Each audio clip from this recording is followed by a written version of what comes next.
Hello, you are now entering the infinite void. Hang on tight. We cannot save you now.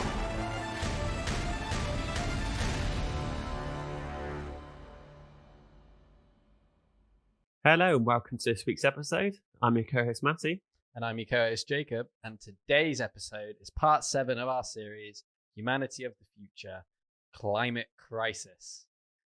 I think when we were first doing this, we were talking about wanting to do climate change and the climate crisis since the start, really. I think it was one of the episodes that we'd written on our list, and when I was doing all the promotion and making the design for like the little episode artwork and everything, I was trying to decide what I wanted to call it. And I know there's like global warming and climate change and climate crisis, but I think climate crisis is kind of the way to go because I think that's what it is.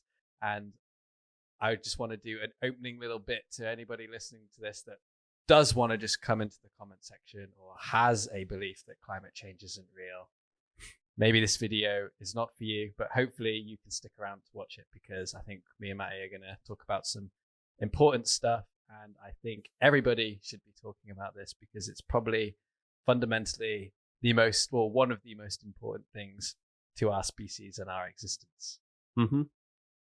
Yeah, so the reason why we're doing it this week is because the recent report issued by the Intergovernmental Panel on Climate Change, the IPCC, so they've released their, I think, 6th report, Climate Change 2021, the physical science basis. So they release these reports, I think, about every 2 years, and they sort of give an update on what's happening. And they're a sort of this intergovernmental body that's sort of worldwide and try to assess climate change and provide estimates and science for stuff. So as part of their work, they release these very, very long reports with a lot of info, but they do produce some smaller sort of breakdowns of stuff. So I know me and Jacob are going to talk a bit about the summary for policymakers. So it's a sort of a shorter, abridged version of the report and sort of highlights the most recent stuff. So if anyone is sort of interested in the report itself,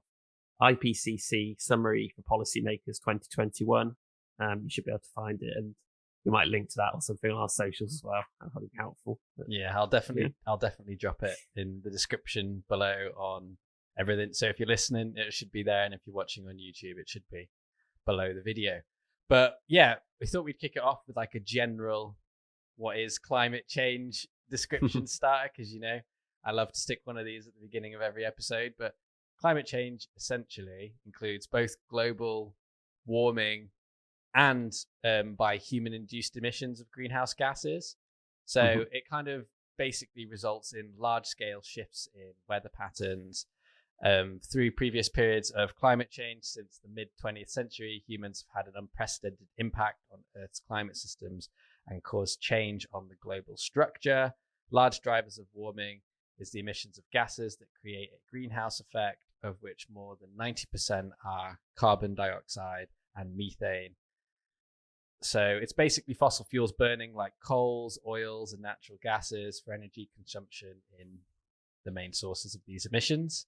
And then you have other things as well that contribute to this, like agriculture, deforestation, manufacturing, and then other things just like population and where energy has to be kind of produced and where it needs to go and what the priorities for it are.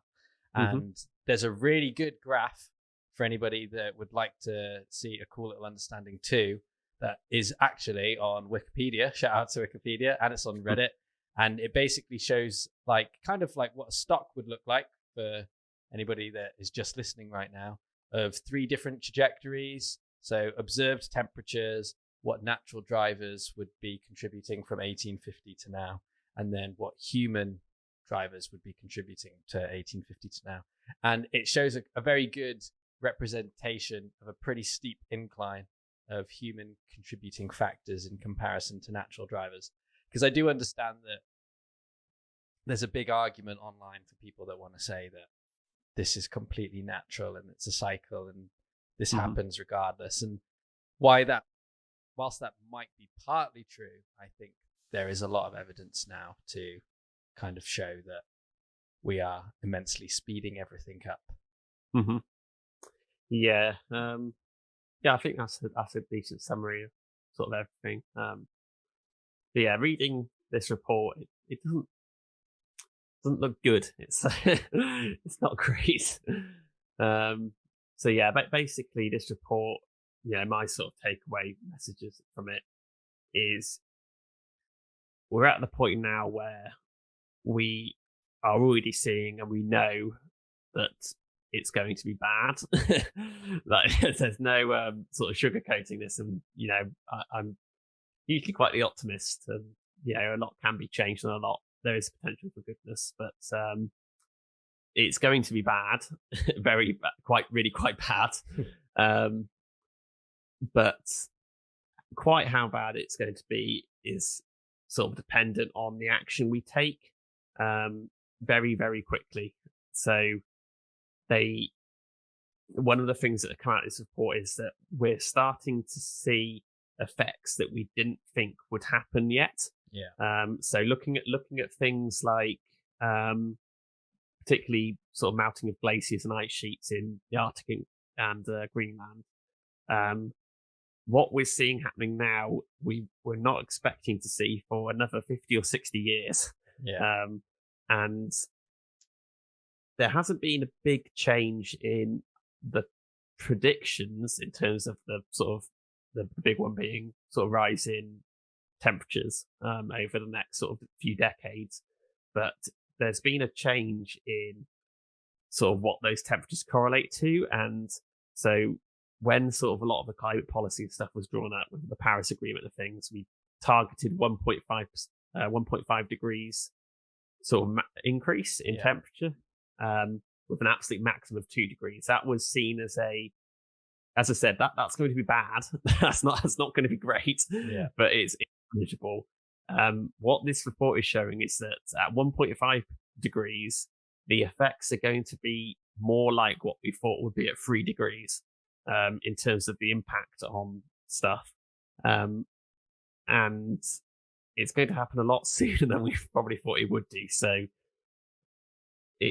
that's the sort of take-home message, is that if things are going to be bad, at this point, what has happened already can't be undone, and it's going to be bad in the near future. Quite how bad the sort of further future is sort of dependent on the next 10 years or so. The bottom line of this is that we have about 10 years to do something before it becomes what we know is going to be bad to what we know is going to become, well, the real worry is that we don't quite know how bad it's going to be. Yeah. So, once we start to get sort of beyond that, we're going into sort of runaway scenarios where we don't really know what's going to happen. So yeah, that's the bottom line. See, can I just say, this terrifies me. And I honestly don't understand why we're not doing more. Mm-hmm. Like, you're saying, like, the next 10 years are so important. And most countries and most companies are like, 2050, that's our year. That's when we're going carbon neutral. Mm-hmm. And it's like, what? We don't have like 30 years. Do you know what I mean? We really do need to act in the next 10. And I know this podcast is kind of a product of lockdown and stuff, but you could see in lockdown that there was an ability to make change. Like, we saw how like the smog and stuff kind of lifted a little bit off like places like LA and stuff. And we did see like a giant decrease in like transportation and fumes and stuff. And I just, it sucks, because this is like something that we've said in so many other episodes, that like we have the technology to solve it now. And because of things like, I don't know, like the economy and like capitalism and all these kinds of things, they're just not. And things are lobbied against for like the sake of who? Because as well, like, this is another thing that I don't understand. Like, who's this for? Because like, it really doesn't matter what anybody does if there's nothing here for the future to have. Do you know what I mean? Like, no one is going to remember what your company did or how much money you made or what things were done, because no one's going to be around because it just went down the pan. And I apologize, by the way, for anybody listening if this is like the ultra most depressing episode we've ever done, but it's serious. Like it's a problem, and it's everywhere you look. Everybody's shouting it, and it seems like countries and governments of the world, some are, but most aren't. And well, they're not getting their act together enough quick enough. I know everybody is kind of talking about it, and there's like G7 summits and all the different countries trying to do their stuff. And there are a few companies out there that are like going carbon neutral and stuff. But the overall thing is, it's quite scary. And like, I hate it when people say like, oh, how can my bit of recycling change in the thing? It's like, because if everybody does that, it can too.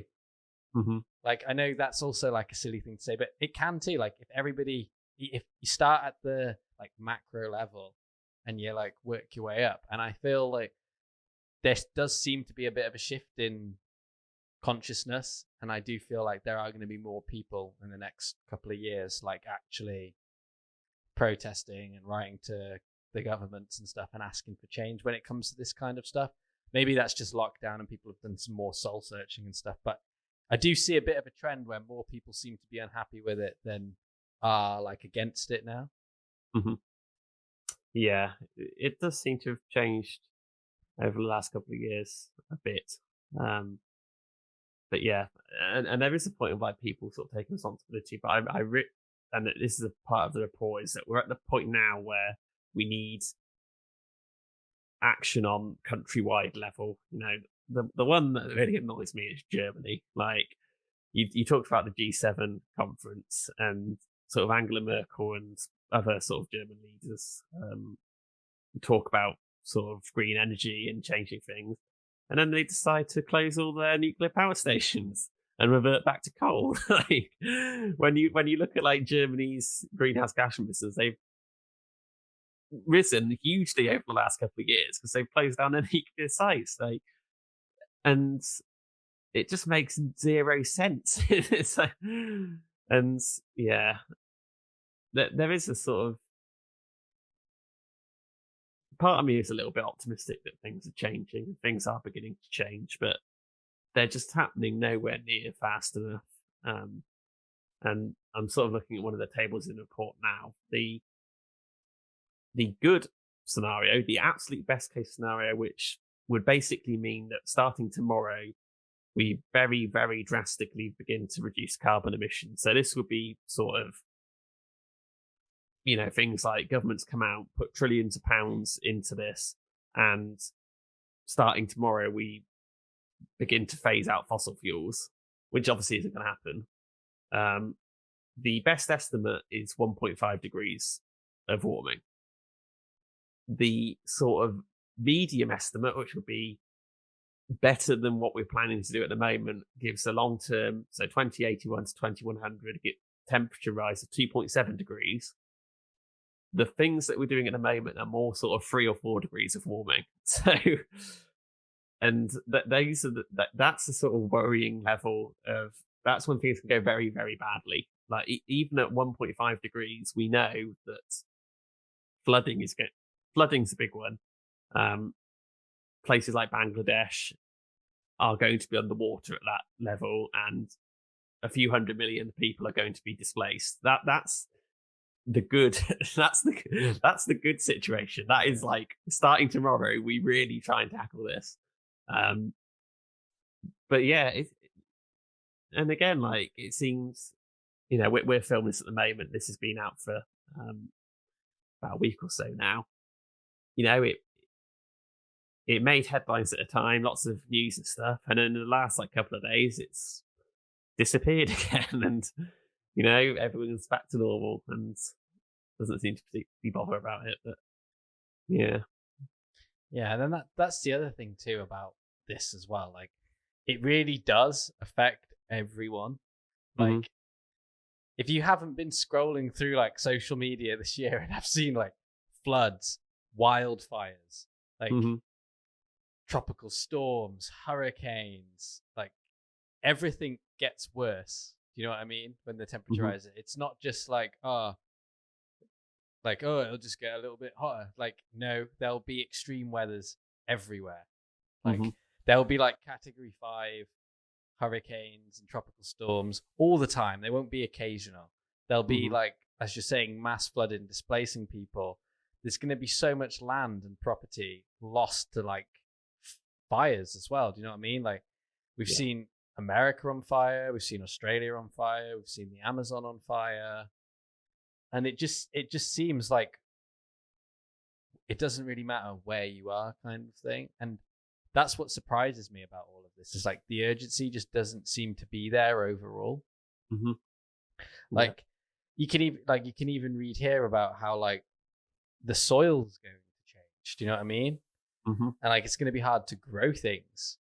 Yeah. And like, why don't people discuss that? That's terrifying in itself. Like, there's only a certain amount of times that we can like reuse that soil.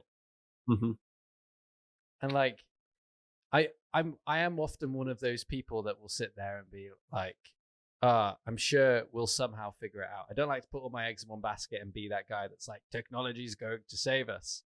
But we do have a lot of things that we could switch to, and we're just not. Yeah. And it's not benefiting anyone but a few people. And it's not really even benefiting them, because it's like you're saying, like, if we do go up to these percentages in temperature increase, like, it's doomed. Yeah. Pretty much. Yeah. It's very much putting, even I saw an article about it. It's like, basically, it's sort of what I said in the past about how what's going to make this change is that, with energy, for example, what's going to drive change is ultimately going to be profit. And we sort of need that to happen sooner rather than later. And it's putting like short-term profit over long-term profit. If a company invested in this sort of technology now, they might take a hit over the next couple of years, but like 10 years down the line, there will be so much further ahead of anyone else. If you invested now in developing solar panels or something, like 10 years down the line, we are going to be relying on you to be churning this stuff out, like on huge levels. And it's just sort of like putting short-term profits over, even if you don't care about any of this stuff, actual long-term business sustainability. So it's sort of it seems like it always feels like it's a few individuals that are sort of controlling this and being the ones that are sort of being resilient to change and sort of not sort of adapting to it. So and that's another thing too that comes from all of this too. It's how we act and how we behave to it too. Do you know what I mean? Like, we're not exactly all just gonna dance around a fire when it all goes wrong. If people want and need things, like, I can imagine that there will be wars and there will be regimes and people will be fighting for what's left. But wow, if a few 100 million people get displaced, you can guarantee things are going to go badly. That's not good. That's not good for anyone. No. I don't think any like area, say, and what I mean by that is like Europe and like America, maybe continents could even deal with that. No, like, I don't think a continent could take that many people from another continent. Absolutely not. It's I just although publishing these things is good and it's interesting to see, and I'm sort of glad it's being done, I just don't see what impact is being made by this stuff. It's sort of at the point now where we know all of this, like, and this is very much what this report is about. Like, we know this is happening now. This is not sort of speculation and further down the line. If this report had come out 20 years ago, I'd be thinking, oh wow, that's worrying. We better do something about that soon. But it's coming out now when this is just confirming everything we know, and it sort of almost feels like one final push of like, can we do something, please? Yeah, I'd agree with you, because like it feels like we've been talking, not we, I just mean humans in general now, have been talking about like climate change and greenhouse gases and everything for like a really long time. Do you know what I mean? Mm-hmm. Like yeah, this just feels like it's kind of like, well, nobody's listening, so just kind of shout and just hope somebody hears. Yeah, I genuinely think, I don't even know how it would happen, but I think the only real way to sort of stop this now is that policymakers, we need to get people who care about this stuff making policy, like politicians and company execs and things need to be people that care about this.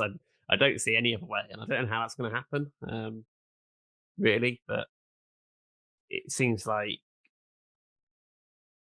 there comes a point, I'm a strong believer that like sort of educating people about this stuff and talking to people is important, but it comes to a point where you just have to say, right, well, I give up talking to you. I'm just going to go and do this stuff. Like it sort of is at the point now where the people writing this sort of thing and people doing this sort of research, we need to get them to actually implement it.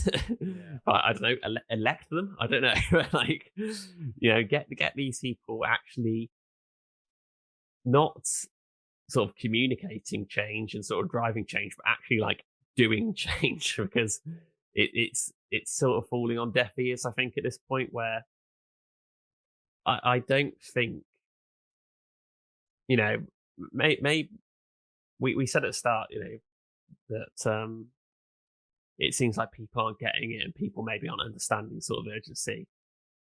Maybe it's just that they do understand it and they do know, but they just don't care.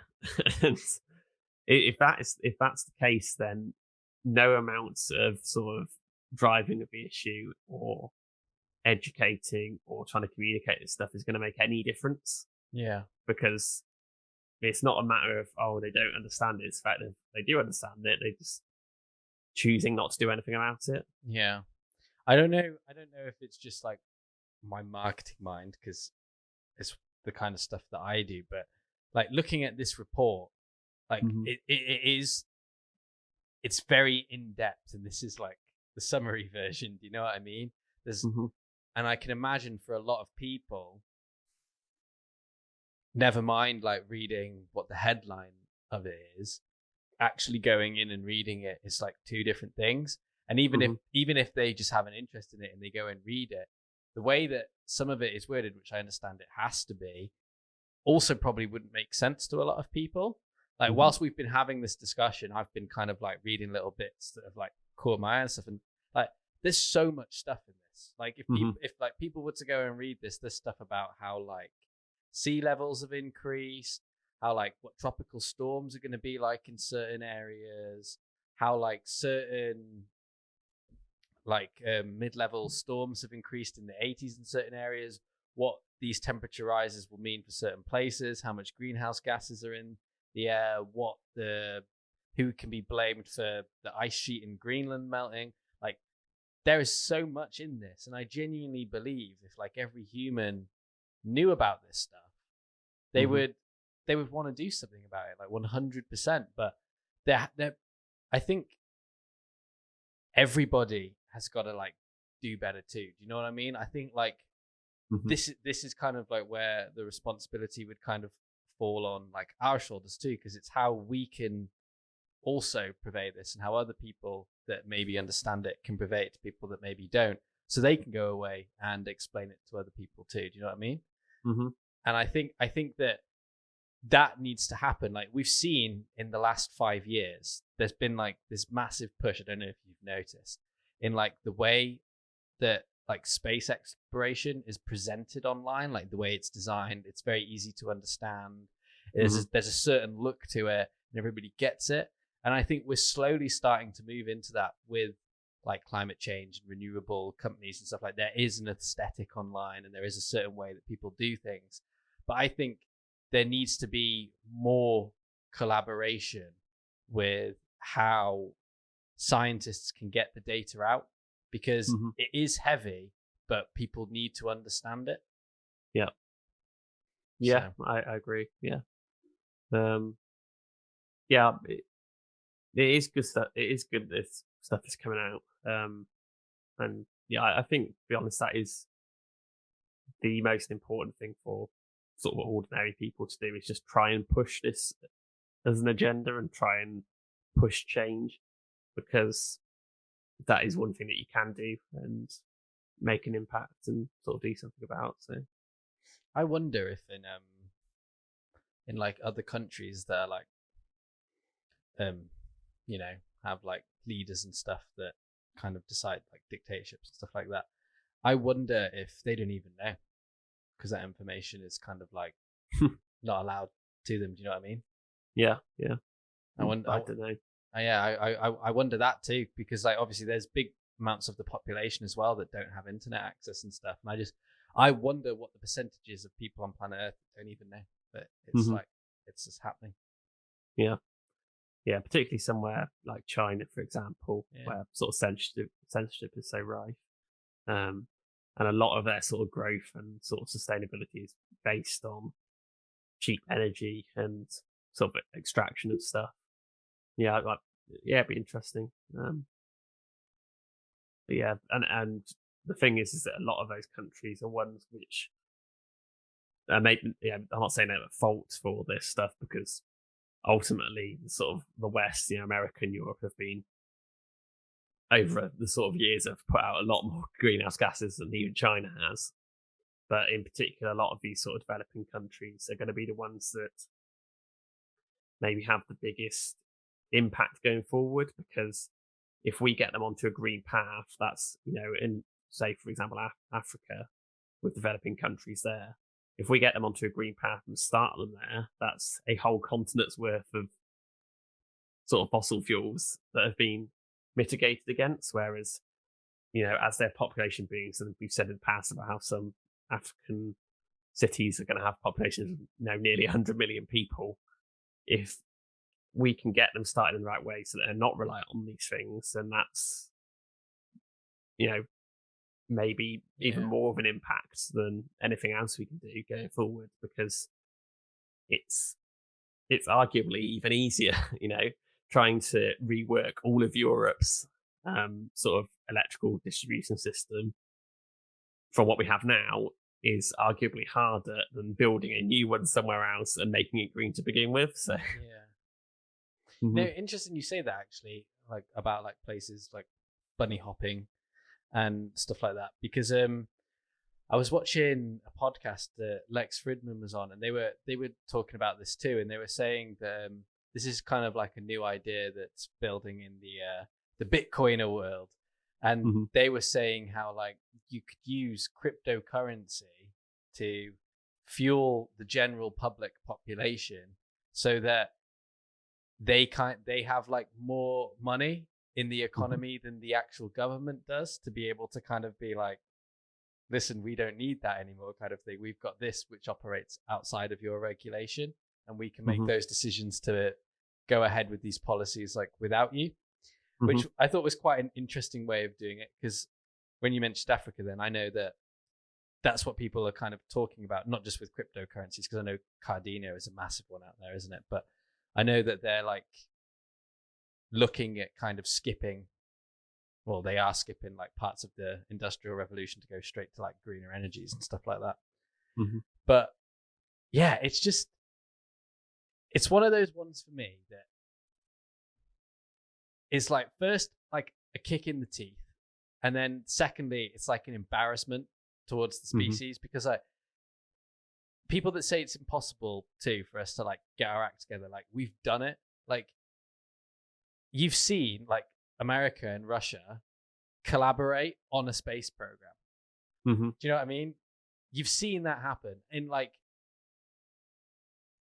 it just blows my mind that we can't just get our act together and like make a decision. And I understand that it's multi-layered, and you'll have countries now that are developing that maybe weren't back then, and it's gonna kind of stunt their growth. And how is that fair for their growth to be stunted when you had places like the United Kingdom or America that were just allowed to do what they want in the last 100 years? So I understand that argument, but we also have to kind of realize that, yes, that is true, but the United Kingdom and those countries kind of thing made those mistakes, and all these countries are still making those mistakes, and that it's not about what's kind of fair, it's about what ensures our survival. Yeah. And in particular, sort of a lot of those places are going to be the ones that sort of impacted most by it as well. Yeah. You know, from reading various reports and stuff, places like sort of Central Europe are going to be probably all right. There's not going to be, there might be a bit more flooding, a bit more rain, change in temperature, but ultimately they're going to be mostly fine. It is places like Africa and Southeast Asia that are going to be sort of impacted the most by this. So yeah, it's a difficult one, but again, it comes. You sort of talk about how their growth might be affected. Ultimately, that isn't going to matter when they're underwater. Like it doesn't matter what sort of population growth you have or what sort of economic fortunes you have in the next 10, 20 years. 30 years, you're going to be underwater. So no, I agree with you, and this is kind of like why we've kind of waited to do this episode for this Humanity of the Future series, because these are the humans of the future that are going to have to deal with this. Do you know what I mean? And like we mentioned back in like the Kardashev scale episode and stuff like that, like this is something that we've also got to figure out before we expand across the stars, before we could multi-planetary or anything, because we can't take this attitude to other planets. And I would be so interested in finding what the percentage or what the probability is for this, but I wonder what the chances are, right? Of like, because like when you like look at a planet going around the sun, like how many external factors there are that could destroy that planet, whether it's comets, debris in space, the sun having a solar flare, or like a black hole, whatever it is, right? There's loads of things. I wonder what the chances are of something coming into creation on that rock and then doing something to the own atmosphere to destroy itself off that rock. Like, I bet that probability is so low in the grand scheme of things of what can go wrong in the universe for something to come into existence, destroy itself, and go out of existence is just a whole nother thing. And I know we've touched on this in like the Great Filter and all these other things too, but it really is just so disappointing. And I understand that like we learn from our mistakes, but we really do need to. Like, I don't think it's the time anymore for like warning and discussion. Like, we just really do need to be acting.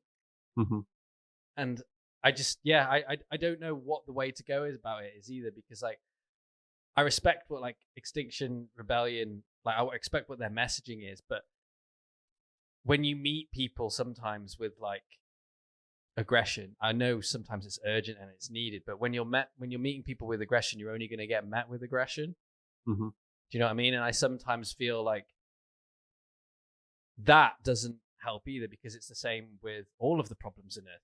You know what I mean? Like when you approach something because you're angry about it, you're only going to be met with anger. And I feel like this needs to be approached with like understanding.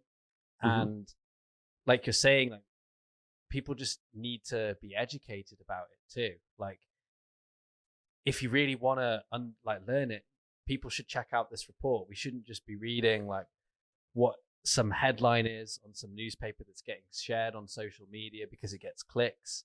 You know what I mean? Like, and like, it's obvious too, like if you've been alive for the last year, like stuff is happening. Like there's constantly something going wrong with the climate. Like when I was a child, I remember like there'd be occasional things, you know what I mean? But like, it really has seemed like this year, like it always seems to be happening every year now. Like I remember wildfires in America, they weren't this prominent all the time. Like it seems like now there's one almost every month. Yeah. Doesn't matter what time of the year it is. But yeah, I don't know what else to say really. But what do you? Maybe we should try and finish the episode on a lighter note. But what do you think really needs, what do you think is likely? What do you think we'll actually do? Because I know it's one thing for us to sit here and say that, like, if we act tomorrow, we stand a chance. And if we really only have 10 years, like, what do we do in the next 10 years? But what do you think's actually going to happen? Because in my eyes, and I don't know if I'm just being hopeful, I can kind of seeing us going like carbon neutral in the next 10 if we have to. And I could see maybe having some more like technology that aids within like removing some of the damage that we've done, like carbon capture and stuff like that. But I don't see us completely solving the problem. Like, I do genuinely believe that humans of the future are probably going to have to deal with our mistakes, and it's probably going to be quite difficult.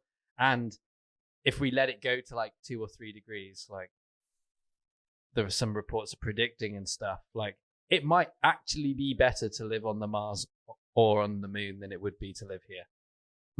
Like, living conditions might be better on a base on Mars than living on the surface of Earth in 100 years' time. And that just sucks. Yeah. But I don't know. What about you? Are you kind of just on a similar wavelength? All hope is lost. I don't think I'm that optimistic.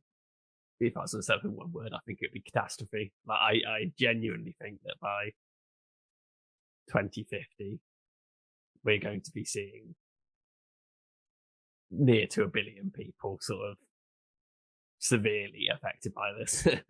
Like, I think it's going to be really, really bad. I watched a video by Simon Clark. He's a YouTuber, has a PhD in sort of climate science and stuff.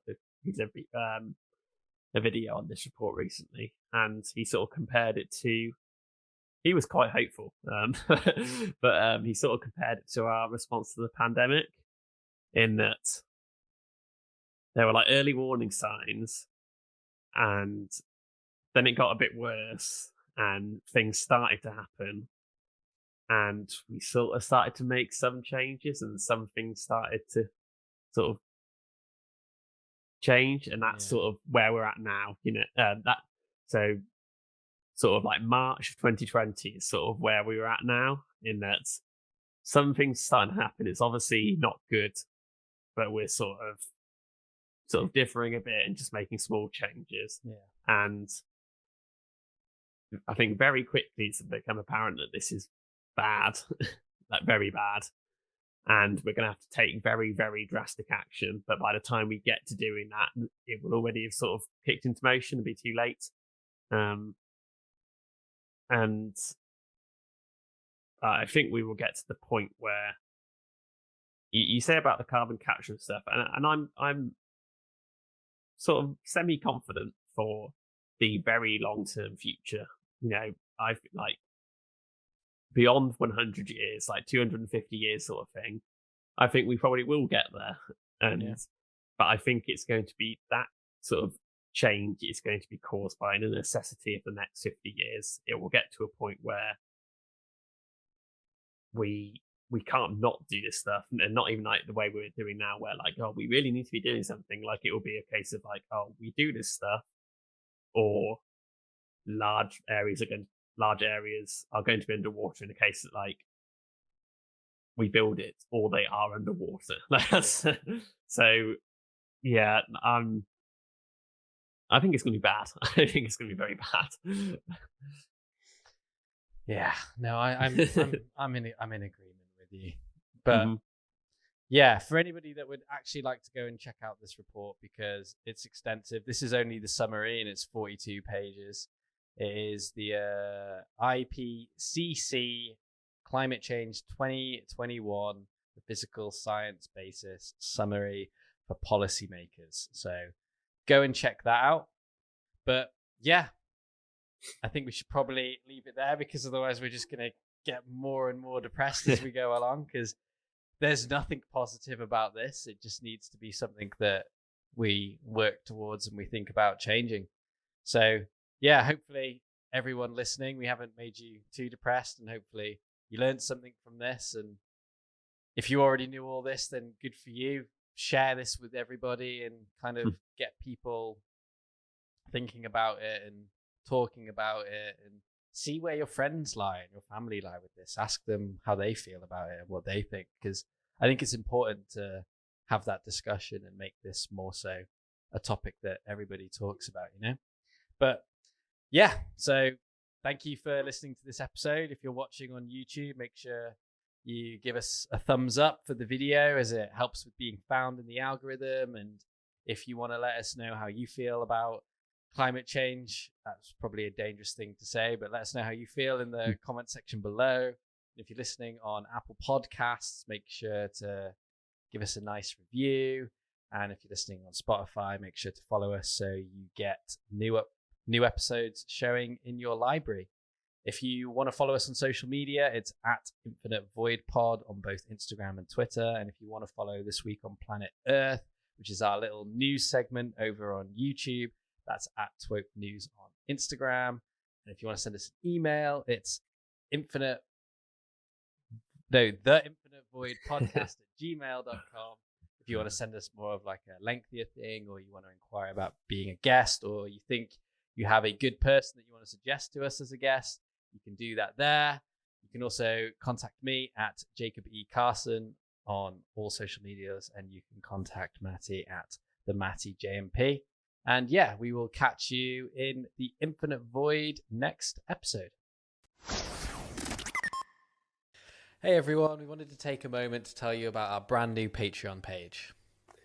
Yeah, so we've devised a load of new goodies that are neatly packaged across 3 different tiers for you. Tiers start at £3 and go all the way up to £10 a month. Just to say, the Patreon is in no way an obligation, and we're going to continue making the podcast as it is, freely available across all the platforms. But if you'd like to support us and show your support, you can now. So yeah, head over to patreon.com/Infinite Void Pod for more information.